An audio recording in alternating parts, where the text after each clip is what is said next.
Hello everyone, my name is Bharat Tyagi, faculty of physics, PPS वानी centre for excellence. Chapter हमारा चल रहा है मोशन इन स्ट्रेट लाइन और कंप्लीट हो गया हमारा चैप्टर। हम यहाँ पे कंपटीशन वाली प्रॉब्लम्स कर रहे थे, तो उनमें आगे एक प्रॉब्लम बताता हूँ मैं। ग्राफ से सॉल्व करने के लिए प्रॉब्लम है हमारे पास। ये ग्राफ दिया हुआ है, VT graph, velocity time graph है। यहाँ पे ये अल्फा और बीटा का मतलब है इनका स्लोप, यानी वीटी ग्राफ का स्लोप। वीटी ग्राफ का स्लोप क्या होता है? Velocity upon time. Velocity upon time क्या होता है? एक्सेलरेशन।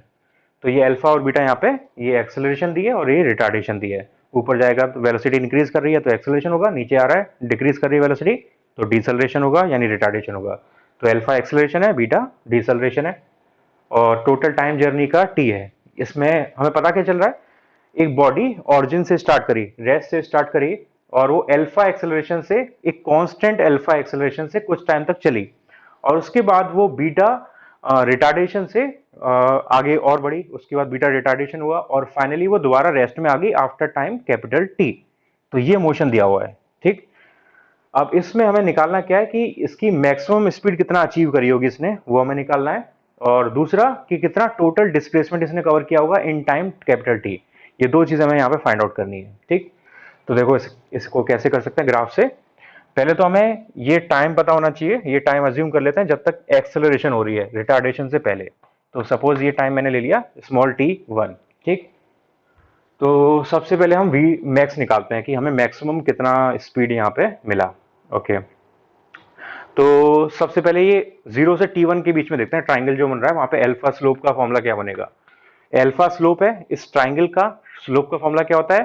Perpendicular upon base. तो परपेंडिकुलर यहाँ पे कितना वी मैक्स और बेस यहाँ पे है T1। तो V max divide by base है यहाँ पे T1 माइनस 0 यानी T1। तो वी मैक्स इक्वल्स टू आ गया अल्फा T1। लेकिन हमें आंसर में T1 नहीं चाहिए क्योंकि T1 हमने अज्यूम किया हुआ है। आंसर हमारा अल्फा बीटा और टी के टर्म में आना चाहिए। तो हमें T1 को यहाँ से हटाना पड़ेगा। अब T1 को कैसे हटा सकते हैं? जो बाकी का मोशन है बीटा वाला, अब उसके लिए बात करते हैं, बीटा वाले मोशन के लिए।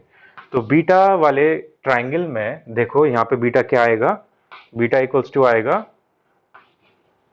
बीटा इक्वल्स टू ये रिटार्डेशन है। तो यहाँ पे भी सेम चीज, स्लोप, ये स्लोप शो कर रहा है वीटी ग्राफ का, एक्सेलरेशन डिसलेरेशन जो भी है। तो ये परपेंडिकुलर अपॉन बेस। तो परपेंडिकुलर यहाँ पे वी मैक्स फिर से है डिवाइडेड बाय ये टाइम। तो ये टाइम कितना होगा? टोटल टाइम कैपिटल टी और यहां तक का टाइम T1। तो ये वाला टाइम बच जाएगा हमारे पास T माइनस T1, ठीक। अब T1 की वैल्यू हम यहां से लेते हैं और उसे यहां पे प्लेस कर देते हैं, ठीक है। तो हमारे पास आ जाएगा beta equals to we max divided by T minus T1 की वैल्यू यहां से वी मैक्स अपॉन एल्फा। तो वी मैक्स अपॉन एल्फा ये आ जाएगा। हमें निकालना क्या है यहाँ से? V max. तो सॉल्व करते हैं इसे वी मैक्स के लिए। तो सॉल्व करने के बाद ये हो जाएगा beta into time minus beta upon alpha v max equals to we max. तो beta into time equals to we max और 1 प्लस बीटा अपॉन एल्फा ये बचेगा। तो यहां से हमारे पास हो गया क्या? V max alpha plus beta divide by alpha, LCM लेने के बाद और फिर यहां से सॉल्व करके आंसर आ जाएगा वी मैक्स इक्वल्स टू क्या आया? Alpha into beta T, alpha into beta T divided by alpha plus beta. ये हमारा वी मैक्स आ गया। ऑब्वियसली मैंने क्वेश्चन आपको समझा दिया था पहले, तो आपको क्वेश्चन को देख के समझ के पहले खुद ट्राई करना है। मेरे सॉल्यूशन का वेट मत करना, पहले खुद ट्राई करो, वीडियो को पॉज करके फिर देखना मेरा सोल्यूशन क्या आ रहा है और अब मैच करना कि सेम आ रहा है आपका या नहीं आ रहा। और अगर सेम आ रहा तो अच्छा है, अगर नहीं आ रहा सेम तो फिर वीडियो मेरा सोल्यूशन देखने के बाद पूरा फिर दोबारा ट्राई करना है इस क्वेश्चन को। तो यहाँ पे हमारे पास वी मैक्स आ गया alpha beta T upon alpha plus beta. तो पहले तो हमें ये निकालना था, दूसरा हमें निकालना है कि टोटल डिस्प्लेसमेंट कितना कवर हुआ है इस केस में। तो अब देखते हैं टोटल डिस्प्लेसमेंट कितना आएगा इसमें। तो वीटी ग्राफ से डिस्प्लेसमेंट कैसे आता है? एरिया निकाल के ऑब्वियसली। तो यहाँ पे इस ट्राइंगल का हमें एरिया निकालना पड़ेगा डिस्प्लेसमेंट के लिए। तो displacement S equals to area of this graph. तो ये ट्राइंगल पोर्शन बन रहा है, ट्राइंगल पोर्शन का एरिया होता है हाफ बेस इनटू हाइट। तो बेस कितना है यहाँ पे? Total time T. ये टोटल टाइम टी यहाँ पे बेस हो गया और हाइट कितनी है? ये हाइट है, इसकी हाइट है वी मैक्स के बराबर। तो वी मैक्स की वैल्यू हमने निकाली हुई थी वहां पे, तो ये आ जाएगा 1/2 टी इंटू वी मैक्स की value alpha beta t divide by alpha plus beta, यानी alpha beta t square divide by 2 alpha plus beta, ये हमारे पास आ गया डिस्प्लेसमेंट। ठीक है, दोनों चीज़ों को ध्यान से देख लो और इनको अपने आप सॉल्व करके भी निकालो दोबारा आपके साथ, ये आप को सॉल्व करके आ रहा है कि नहीं आ रहा। एक चीज़ आपको होमवर्क में दे रहा हूँ यहाँ पे हमने वी मैक्स का फॉर्मूला निकाला अल्फा बीटा टी के टर्म में और डिस्प्लेसमेंट का फॉर्मूला निकाला अल्फा बीटा टी के टर्म में। अब आपको क्या करना है, थर्ड पार्ट इसका ये है कि आपको वी मैक्स का फॉर्मूला डिस्प्लेसमेंट के टर्म में निकालना है। ठीक है, वी मैक्स के फॉर्मूले में डिस्प्लेसमेंट आना चाहिए, तो उस टर्म में क्या फॉर्मूला आएगा वो आपको फाइंड आउट करना है। टी नहीं आना चाहिए, अल्फा बीटा और एस आना चाहिए। ठीक है, तो दोबारा बोल रहा हूँ क्वेश्चन, थर्ड पार्ट इसका, वी मैक्स का formula in terms of S alpha beta, S यहाँ पे डिस्प्लेसमेंट है। ओके, तो वो आप खुद सॉल्व करके देखो इसका आंसर क्या आना चाहिए। ओके, ये नेक्स्ट क्वेश्चन ट्राई करते हैं। नेक्स्ट क्वेश्चन बोला हुआ है अ ball is throne from a top of tower. एक टावर है ये, इसके टॉप से हमने एक बॉल को वर्टिकली ऊपर की तरफ फेंका यू स्पीड से। If it strikes the ground with velocity 3u, time taken by the ball to reach the ground is. तो ये ऊपर गया, फिर ये नीचे आया, ग्राउंड से टकराया, जब ये ग्राउंड से टकराया तब इसकी स्पीड थी 3u। तो हमें बताना है कि ये फेंकने के बाद ग्राउंड तक आने में कितना टाइम लिया टोटल, वो हमें निकालना है। ओके, तो पहले आप क्वेश्चन को मैंने बता दिया है, नोट कर लो और अपने आप ट्राई करो वीडियो को पॉज करके। ठीक है, फिर सॉल्यूशन देखना, ट्राई करो पहले आप।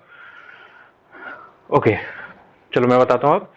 तो कितना टाइम लगेगा यहाँ पे, इसको हम ऐसे कर सकते हैं, यहाँ से u स्पीड से फेंका तो टॉप तक पहुंचने तक, यानी जब इसकी स्पीड 0 हो जाएगी वहां तक पहुंचने पर इसे कितना टाइम लगेगा पहले वो निकाल लेते हैं। तो उसको निकालने के लिए हम v equals to U minus G T formula लगा सकते हैं।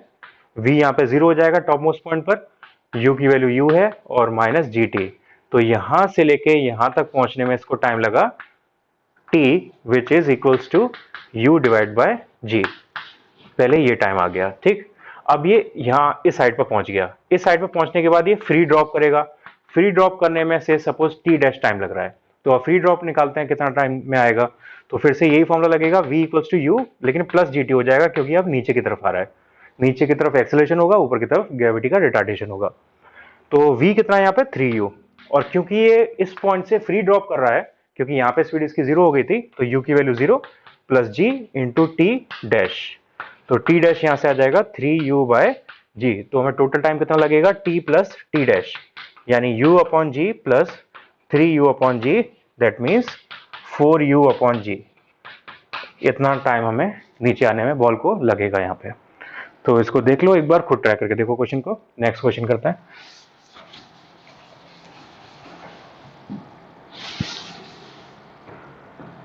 Okay, next question, a ball is thrown vertically upward from the top of a tower.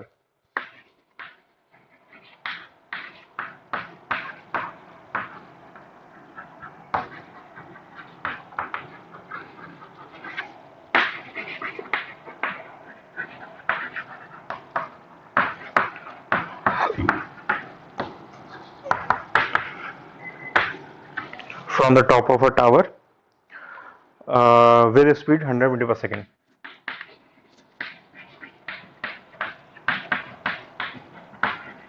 Full stop.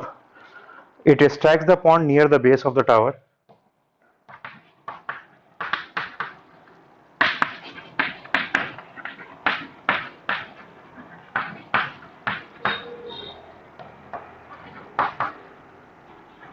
Base of tower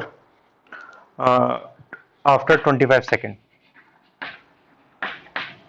After 25 seconds, full stop. The height of tower is. Height of tower is. Okay, question लिख लिया आपने, note कर लो इसे और अपने आप try करो पहले। ठीक है, हम करते हैं अब। A ball is thrown vertically upward, ऊपर फेंका बॉल को नीचे से, top of from the top of tower. ठीक है, vertically upward from the top of tower with speed 100 metre per second.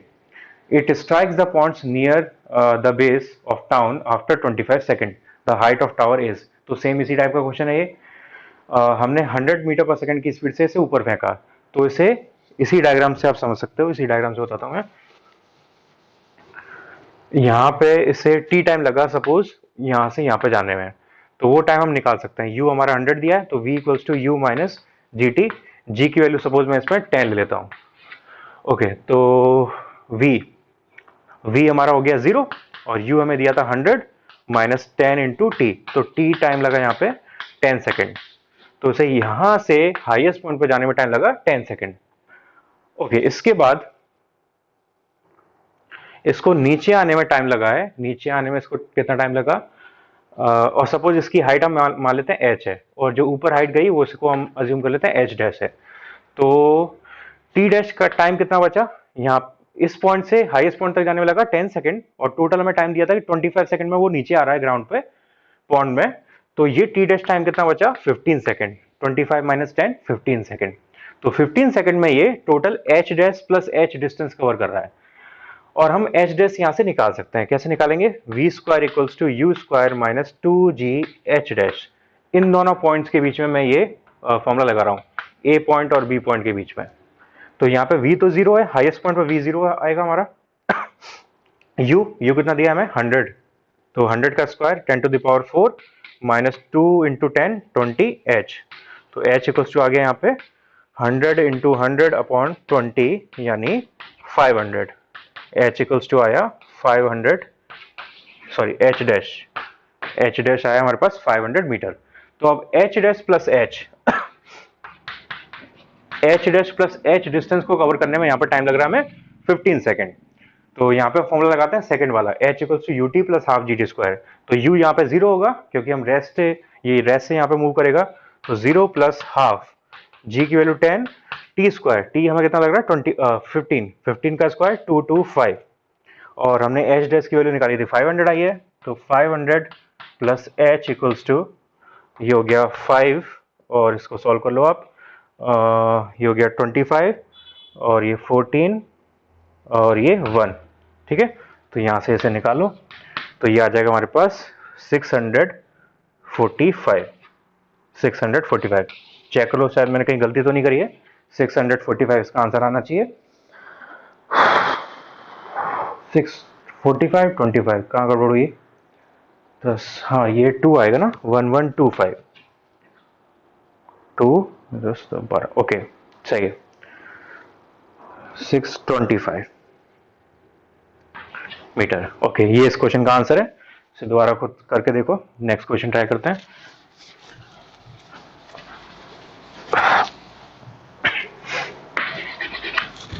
Okay, next question is a ball falls freely from rest, ratio of distance traveled in first, second, third, fourth second is, a ball falls freely from rest, ratio of distance traveled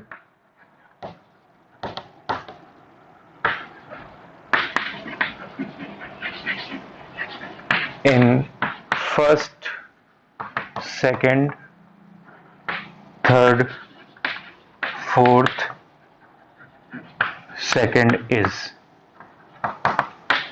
okay निकालते हैं, एक ball को हमने rest से छोड़ा, ratio of distance covered in first, second, fourth and ये सब निकालना है, तो डिस्टेंस कवर्ड इन, ओके इस क्वेश्चन को करते हैं, ball falls freely from rest, तो u इक्वल्स टू 0 हो गया, फर्स्ट सेकंड में डिस्टेंस निकालनी है, तो एक सेकंड में, स्टार्टिंग के एक सेकंड में डिस्टेंस क्या आएगी, h1 बोल देता हूं मैं इसे ut, तो ut हो गया यहाँ पे 0 plus half g t square, t की वैल्यू 1, तो 1 का स्क्वायर 1, ये आ गया g बाय 2, इक्वेशन नंबर 1। अब सेकंड में हमें निकालना है, सेकंड के अंदर कितना हाइट आई, तो वो आएगी total height in 2 second minus height in 1 second,